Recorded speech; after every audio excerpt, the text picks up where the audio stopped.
Түсінде өлім көрсе не болады? Өзіңнің не басқа адамның мәйітін көрудің жоруы қалай?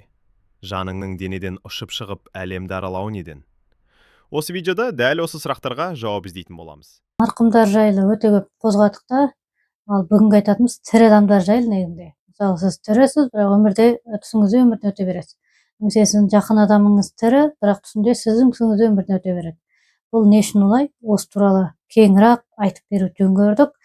Ал соңына дейін видеоны көрген адамдар үшін бонус бар, көріңіз. Біздің түс жору тақырыбындағы ақпараттарымыз қайталанып отырады. Жоғарыда сөз болған әлеуметтік желілерде бар өлім тақырыбындағы видеолар мыналар. Қабір және өлгеніңді көру. Түсіңде тіс түсіп қалса, адам өлмейді. Түсіңде сен өлесің десе. Қайтыс болған ата-ананың түске кірмеуі. Түсіңдегі марқұм әке. Түсіңде марқұм адам зат берсе. Жалпы қандай түс көрсеңіз де біз бірден айтатын нәрсеміз, мысалы өлімді көрдіңіз, өліп қалғанды көрдіңіз, жақыныңыз өлген көрдіңіз, басқа да бізден бірден айтатынымыз, бұлар сіз өліп қаласыз, ол өліп қалады деп жорылмайды. Бұлар тек қана түстер және жору басқаша. Ал біліңіз, сізге шамаңыз көтере алмайтын түстің ишарасы болмайтын.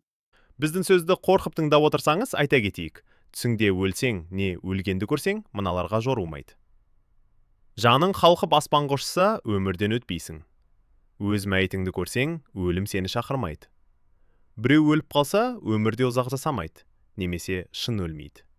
Міне, бұл халық арасында кең жайылып кеткен жансақ жорулар. Ал шын жорулар мыналар.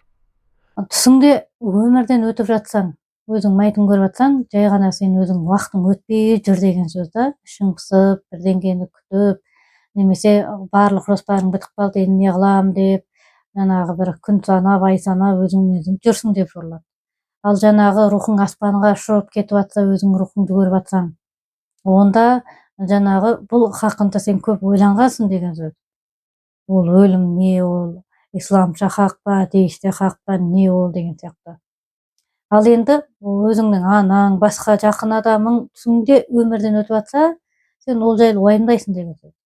Қашан анау неге мысалы ауырып жатса, қашан жазылады, неге дәрі дарымай жатыр деп. Ал тірі сау адамды өзіңнің жақыныңды түсіңде өліп қалғанын көрсең, онда сен оның жай ғана қадірін, өзіңнің жүрегіңде қадірін жоғалтып алдың деген сөз. Мысалы, сен оны құрметтейсің, сыйлайсың, бір кезде оның өзің ойламаған мінезін көріп қалдың, өтірік айтқанын, ашуланғанын деген сияқты ойладың. Мен бұл адамды бұл мінезін құрмет қылатын. Енді бұл адамның осындай мінезін көріп қалдым. Мен бұны енді құрмет қылам ба? Әлде мен ол туралы қате түсінікте жүрмін ба деп.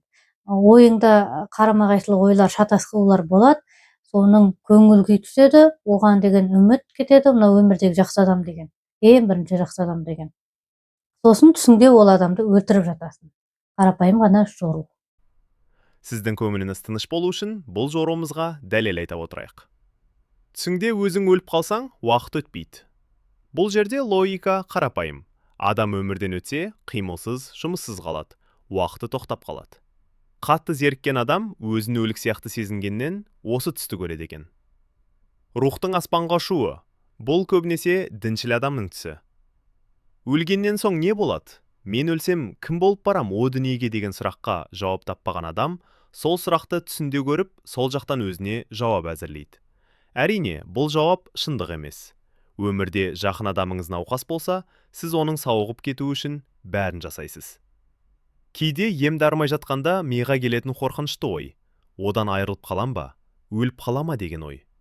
Міне, түсінде ол адамның өліп қалуы осы ойдан екен. Ал сап-сау адамның түсінде өлуі оған деген сенің көзқарасың болады. Мысалы, ол сыпайы адам, білімді адам, жақсы адам. Егер осы пікіріңе қарама-қарсы ол адамнан мінез көрсең, ойым өзгеріп, ол адамнан көңілің қалып. Түсіңде өліп қалады, салдарынан араңыз суып кетуі мүмкін. Түйін. Түсіңізде өліп қалсаңыз да, біреу өліп қалса да, уайымға, қорқынышқа салынбай ойлана біліңіз.